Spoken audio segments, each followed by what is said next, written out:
Hendaklah kamu kuat di dalam Tuhan. Karena perjuangan kita bukanlah melawan darah dan daging, tapi melawan penguasa gelap dan roh-roh jahat di udara. Kenakanlah seluruh perlengkapan senjata Allah dan berjaga-jagalah dalam doa.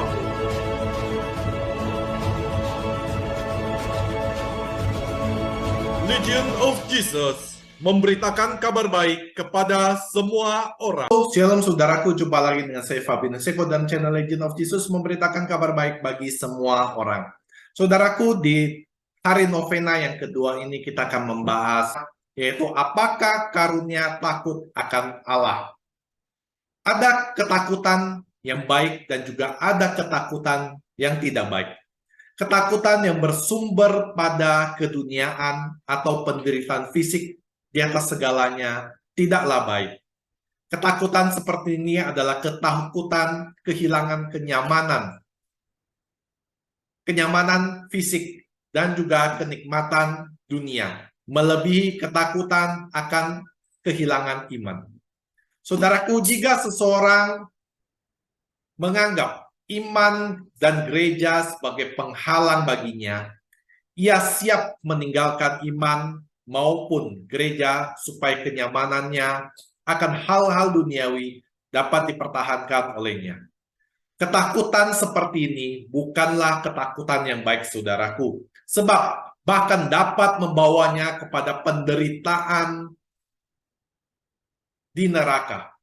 Sebab ia rela meninggalkan iman akan Kristus yang sudah diketahui dapat membawanya kepada kehidupan kekal. Namun demikian ada kekuatan yang baik, yaitu kekuatan akan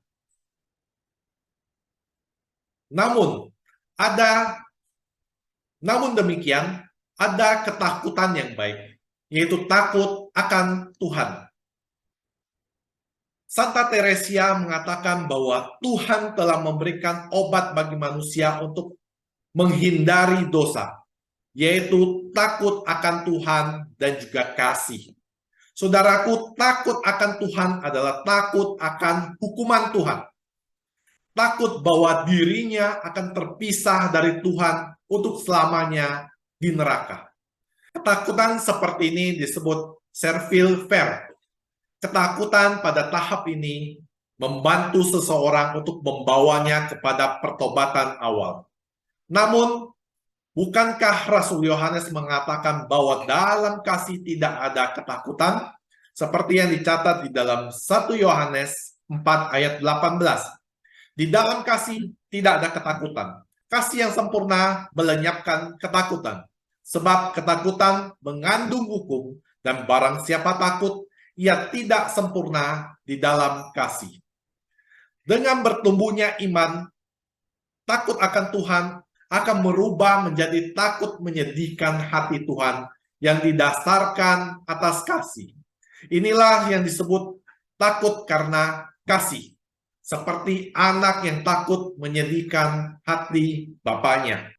Karunia Roh Kudus ini menyadarkan bahwa satu-satunya yang memisahkan seseorang dari Tuhan adalah dosa. Oleh karena itu, manifestasi dari karunia ini adalah kesedihan karena dosa yang diikuti dengan kebencian akan dosa. Orang yang membenci dosa tidak hanya menghindari dosa berat, namun juga ia tidak mau melakukan dosa ringan.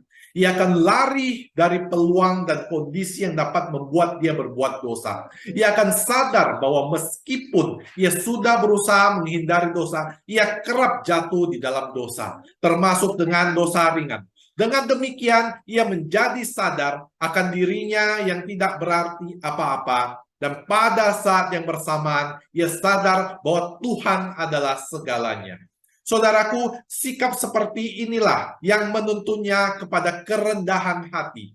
Jika kita belajar dari kesalahan kita bahwa yang sering memisahkan diri kita dari Tuhan adalah godaan duniawi, maka kita belajar untuk membatasi diri dari kenikmatan duniawi. Inilah yang disebut sebagai kebajikan penguasaan diri. Mari kita menilik ke dalam hati kita. Sudahkah kita memiliki rasa takut akan Tuhan? Sudahkah kita membenci dosa dan berusaha untuk menjauhinya? Saudaraku, jadi karunia takut akan Tuhan adalah rasa takut menyedihkan hati Allah dan bukan takut akan penghukuman Allah. Takut akan Tuhan adalah suci, seperti yang tercatat di dalam Mazmur 19 ayat 9. Takut akan Tuhan itu suci, tetapi ada untuk selamanya. Hukum-hukum Tuhan itu benar, adil semuanya. Mata Tuhan tertuju kepada orang yang takut akan Tuhan.